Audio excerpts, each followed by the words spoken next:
up in a very specific community in New Jersey that was very Italian, but half of my family is Cuban. And when I was growing up, my grandparents passed away when I was in high school, and I started to become very interested in their life in Cuba. They lived in a very rural area, and they had all these sort of stories that were baked in this magical realism.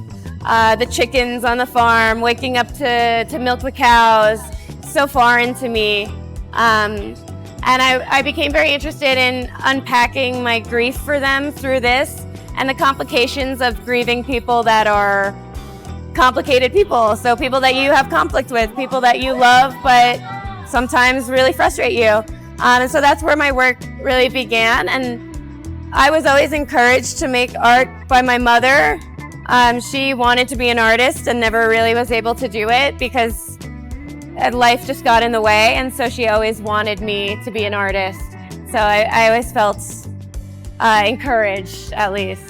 So I recently had a solo show with this gallery, Swivel, where the premise of the show is basically, oh my God, I'm turning into my parents, or I'm turning into my family members, and how scary that can feel. And in my work, often the animals represent family members. And so when my figure, like the female figure, is transforming into an animal, it's me recognizing a trait of my family member and myself. So that has sort of bled into this body of work as well. So there's several recurring animals, the bull, the rooster, there's a spider now has entered the work.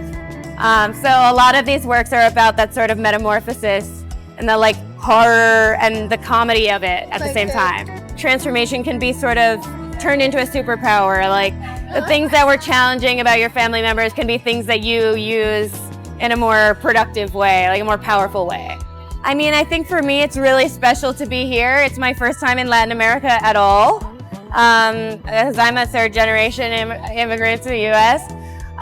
So for me to bring my work to a place where it's culturally understood before, like there's something viscerally that you can get before I explain the work to you, really is very, very empowering for me. So that is, I think, like beyond valuable to be here. I mean, I think it's great to have like artists who are not from Latin America, immigrant artists, bringing, especially at a time like this in the US, to have artists who are talking about conflict in Latin American families and having that conversation here as well, because we should all be part of the conversation. We shouldn't be just having the conversation there. It's affecting everybody and it's horrible.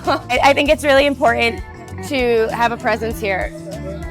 I never want it to be a situation where you walk up to the work and you need like a roadmap to figure out what every little thing means, because there's so much embedded in the artwork that's hyper personal. So for me, I think there's larger themes that come through in the work regardless of whether or not you know my family or anything. It's always a conversation about, you know, a certain gender dynamic, a power dynamic, a father-daughter, a machismo versus a femininity. I want those conversations to come through. I think I am a very feminine person, but I try and move through the world with more machismo, and I think that's part of the, like, if I turn into my grandpa, at least I can be a little tougher. So those are the conversations I want to have. It's conversations around gender, conversations around power, personal power, and reclaiming your own power through conflict.